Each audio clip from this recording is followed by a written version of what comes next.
Hi guys, welcome back to my channel. നമ്മുടെ ചാനലിലെ രണ്ടാമത്തെ ലോങ് വീഡിയോ ആണിത്. മാത്രമല്ല നമ്മളിന്ന് ഉണ്ടാക്കാൻ പോകുന്നത് ഒരു കുട്ടി നോട്ട്ബുക്കാണ് ഗൈസ്. അപ്പോൾ അതിന് വേണ്ടിയിട്ട് ഞാൻ എന്താ എടുത്തുള്ളതെന്ന് വെച്ചാൽ, നമ്മൾ പണ്ടൊക്കെ ഇയർഫോൺ വാങ്ങി വയ്ക്കുമ്പോൾ പെട്ടി എല്ലാവരും കളയും, പക്ഷെ ഞാൻ കളയില്ല, അതെടുത്ത് വെച്ചിട്ടുണ്ടായിരുന്നു. അപ്പോൾ അതൊന്ന് സൂക്ഷിച്ച് നോക്കിയപ്പോഴാണ് അതിൻ്റെ മുകളിൽ ഒരു ട്രാൻസ്പെറൻറ്റ് ഷീറ്റ് വെച്ചിട്ടുള്ള ഒരു സംഭവം കണ്ടു. അപ്പോൾ ഒന്നും നോക്കിയില്ല, അതങ്ങനെ എടുത്തു, രണ്ടായി കട്ട് ചെയ്തു.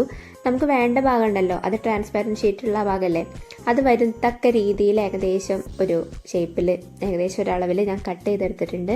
പിന്നെ അതിൻ്റെ ബാക്കി വരുന്ന ഒരു സൈഡ് ഭാഗം കട്ട് ചെയ്തിട്ട് ഏകദേശം ഒരു ബുക്കിൻ്റെ ചട്ടയുടെ രൂപത്തിൽ ആക്കി എടുത്തിട്ടുണ്ട്. പിന്നെ ഈ വീഡിയോയിൽ കാണുന്ന പോലെ ഡബിൾ സൈഡ് ടാപ്പ് എടുക്കുക, ഇതുപോലെ ഒന്ന് ഒട്ടിച്ച് കൊടുക്കുക. സത്യം പറഞ്ഞാൽ ഇത്രയും നൈസായിട്ടുള്ള ഒരു ഡബിൾ സൈഡ് ടാപ്പ് കിട്ടുമെന്ന് എനിക്കറിയില്ല, എനിക്ക് എവിടുന്നോ കിട്ടിയതാണ്. അപ്പോൾ കിട്ടിയത് എന്തായാലും ലെക്കെന്ന് പറഞ്ഞിട്ട് എടുത്ത് വെച്ചിട്ടുള്ളതായിരുന്നു. സാധാരണ ഞാൻ ഈ കട്ട് ചെയ്യണത് ഒട്ടിക്കണതും ഒക്കെ കുറച്ച് ക്ലിപ്പുകൾ കട്ട് ചെയ്യാണ് സാധാരണ ചെയ്യാറ്. പക്ഷെ ഇത് എന്തുകൊണ്ട് ഞാൻ കാണിച്ചു എന്നല്ലേ, അതിൻ്റെ പിന്നിലൊരു കഥയുണ്ട്. എന്താണെന്ന് വെച്ചാൽ, ഞാനിവിടെ യൂസ് ചെയ്തിട്ടുള്ളത് ബ്ലേഡാണ് ഗൈസ്. സാധാരണ കത്രികയും കട്ടറൊക്കെയാണ് യൂസ് ചെയ്യാറ്. ഇന്ന് എന്താ അതൊന്നും തിരഞ്ഞിട്ട് കിട്ടിയില്ല, എന്നെ കാലക്കേടെന്ന് പറഞ്ഞാൽ മതിയല്ലോ. അതുകൊണ്ട് എന്താ എൻ്റെ കൈ അങ്ങോട്ട് മുറിഞ്ഞു. ഈ കൈ മുറിയാ ചോര വരെ എന്നൊക്കെ പറഞ്ഞത് എനിക്കൊരു സർവ്വസാധാരണമായിട്ടുള്ള ഒരു വിഷയമാണ്. പക്ഷെ ഇതങ്ങനെയായിരുന്നില്ല ഗൈസ്. ഈ വീഡിയോ ഷൂട്ട് ചെയ്തുകൊണ്ടിരിക്കുന്ന നട്ടപ്പാതിരയാണ്. പിന്നെ മാത്രമല്ല ബ്ലഡ് നിൽക്കണ്ടായിരുന്നില്ലേ ഗൈസ്. അതായിരുന്നു ഒരു ടാസ്ക് പിടിച്ച സംഭവം എന്ന് പറഞ്ഞാൽ. വീഡിയോയിലേക്ക് തിരിച്ചു വരാം. ഇതെന്ന് പറഞ്ഞാൽ നമ്മൾ മാഗിയൊക്കെ മേടിക്കുമ്പോൾ കിട്ടുന്ന സാധനമാണ്. മാഗി എന്ന് പറഞ്ഞാൽ ഇപ്പിയൊക്കെ മേടിക്കുമ്പോൾ കിട്ടണ അത് ഏകദേശം കവർ ചെയ്യുന്ന രീതിയിൽ ഒന്ന് കട്ട് ചെയ്ത് മാറ്റി വെച്ചിട്ടുണ്ട്. പിന്നെ എന്താണെന്ന് വെച്ചാൽ, നമ്മൾ ട്രാൻസ്പെറൻറ്റ് ഷീറ്റ് ഭംഗിയാക്കാനല്ലേ തുടങ്ങിയത്. അതെ, ട്രാൻസ്പെറൻറ്റ് ഷീറ്റ് ഭംഗിയാക്കാൻ പോവാണ്. അതിനായിട്ട് ഒരു ഹാർട്ട് ഷേപ്പിലുള്ള സീക്വൻസ് ഞാൻ എടുത്തിട്ടുണ്ട്. ഇത് കഴിഞ്ഞ വീഡിയോയിൽ ഞാൻ കാണിച്ചിട്ടുണ്ടായിരുന്നു, ആർട്ട് ഷോപ്പ് പോയപ്പോൾ മേടിച്ചതായിരുന്നു.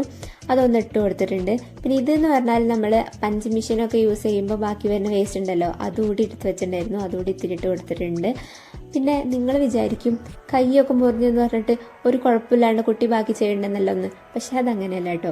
അത് ഇന്നലെ അത് കൈ മുറിഞ്ഞപ്പോൾ ഞാൻ അതവിടെ നിർത്തി വെച്ചു. ഇത് പിറ്റേ ദിവസം ഷൂട്ട് ചെയ്ത വീഡിയോ ആണ്. അതിനുശേഷം ഡബിൾ സൈഡ് ടാപ്പിൻ്റെ മുകളിലുണ്ടായിരുന്ന ആ സാധനമൊക്കെ ഒന്ന് റിമൂവ് ചെയ്ത് കളയുന്നുണ്ട്. അതിനുശേഷം അപ്പോഴാണ് ഞാൻ ഓർത്തത്, എൻ്റെ അടുത്ത് ഒരു സാധനം കൂടി ഉണ്ട്, കുറച്ച് ബീഡ്സ് ഇരിപ്പുണ്ട്, അതും കൂടി ഇട്ട് കൊടുത്താൽ ഒന്നുകൂടി ഭംഗിയാവും എന്നുള്ളത് കാരണം അതുകൂടി ഒന്ന് ആഡ് ചെയ്ത് കൊടുക്കുന്നുണ്ട്.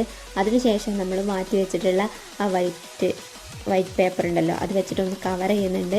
അപ്പോൾ നമുക്ക് നല്ല ബ്യൂട്ടിഫുൾ ആയിട്ടുള്ള ഒരു ട്രാൻസ്പെറൻറ്റ് ഷീറ്റിൻ്റെ ഭംഗി കൂടി കാണാൻ പറ്റുന്ന രീതിയിലുള്ള, ഇതിനെന്താ പറയാമെന്ന് ആക്ച്വലി എനിക്കറിയില്ല, ഒരു ഭംഗിയുള്ള ഒരു ചട്ട റെഡി ആയിട്ടുണ്ട്. നോട്ട്ബുക്കിൻ്റെ ചട്ടയാണല്ലോ നമ്മൾ ഉണ്ടാക്കിയെടുത്തിട്ടുള്ളത്. ഇനി എന്താണെന്ന് വെച്ചാൽ, ഇതിൻ്റെ എഡ്ജസ് കാണാൻ അത്ര ഭംഗിയില്ലല്ലോ. അപ്പോൾ അതൊന്നും കൂടി കവർ ചെയ്തെടുക്കാൻ വേണ്ടിയിട്ട് എത്രയാണ് എടുത്ത് എന്നുള്ളത് ഒന്ന് മെഷർ ചെയ്തെടുക്കുന്നുണ്ട്. ഏകദേശം ഒരു 0.3 ആയിട്ട് വരും. അത് കഴിച്ചാൽ ചുറ്റും എത്ര അളവ് വേണമെന്നും കൂടി ഒന്ന് മെഷർ ചെയ്തെടുക്കുക. എൻ്റെ അളവ് എന്ന് പറഞ്ഞാൽ 6.5, 9, 6.5 അങ്ങനെ ടോട്ടൽ മെഷർ ചെയ്തതിന് ശേഷം വേറെ ഒരു പേപ്പർ എടുക്കുക, ഈ അളവുകളെല്ലാം മാർക്ക് ചെയ്ത് കൊടുക്കുക, കട്ട് ചെയ്യാൻ വേണ്ടിയിട്ട് ഞാൻ യൂസ് ചെയ്തിട്ടുള്ള പേപ്പർ എന്ന് പറഞ്ഞാൽ, ഇപ്പി വാങ്ങുമ്പോൾ കിട്ടുന്ന അടിയിലുണ്ടാവണ ഷീറ്റ് ഉണ്ടല്ലോ, അത് തന്നെയാണ് യൂസ് ചെയ്തിട്ടുള്ളത്. അത്യാവശ്യം കുറച്ച് കട്ടി കിട്ടാൻ വേണ്ടിയിട്ടാണ്. നിങ്ങൾക്ക് വേറെ എന്തെങ്കിലും പേപ്പർ യൂസ് ചെയ്യാവുന്നതാണെന്ന് വെച്ചാൽ അങ്ങനെ യൂസ് ചെയ്യാവുന്നതാണ്. ഐവറി ഷീറ്റൊക്കെ യൂസ് ചെയ്താൽ നന്നായിരിക്കും എന്നാണ് ഞാൻ വിചാരിക്കുന്നത്.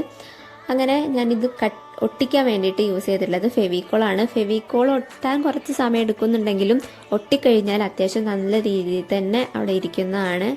അപ്പോൾ ഇതിൻ്റെ എഡ്ജസ് കൂടി കവർ ചെയ്ത് കൊടുത്തപ്പോൾ നമ്മൾ ബ്യൂട്ടിഫുൾ ആയിട്ടുള്ള നോട്ട്ബുക്കിൻ്റെ കവറിങ് പേജ് നമുക്ക് റെഡിയാക്കി കിട്ടിയിട്ടുണ്ട്. ഇനി വേണ്ട നമുക്ക് നോട്ട്ബുക്കിൻ്റെ പേജസ് ആണ്.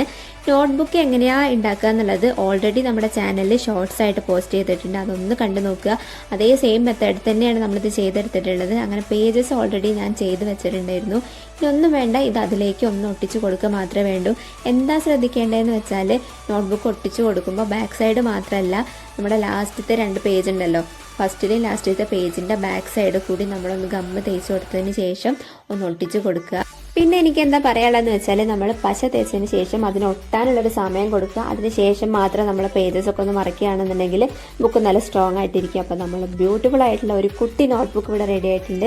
പിന്നെ ഇതിനൊരു പോരായ്മ എന്ന് പറഞ്ഞാൽ, ബാക്ക് സൈഡിൽ ബോട്ട് എന്നൊക്കെ എഴുതി കാണിക്കുന്നുണ്ട്. അതൊന്ന് കവർ ചെയ്യാൻ വേണ്ടിയിട്ട് നിങ്ങൾക്ക് സ്റ്റിക്കേഴ്സൊക്കെ ഒന്ന് ഒട്ടിച്ച് കൊടുക്കാവുന്നതാണ്. അപ്പോൾ ഈ നോട്ട്ബുക്ക് നിങ്ങൾക്ക് ഇഷ്ടമായിരുന്നുണ്ടെങ്കിൽ ലൈക്ക് ചെയ്യുക, കമൻറ്റ് ചെയ്യുക, സബ്സ്ക്രൈബും കൂടി ഒന്ന് ചെയ്തേക്കുക. Okay friends, by.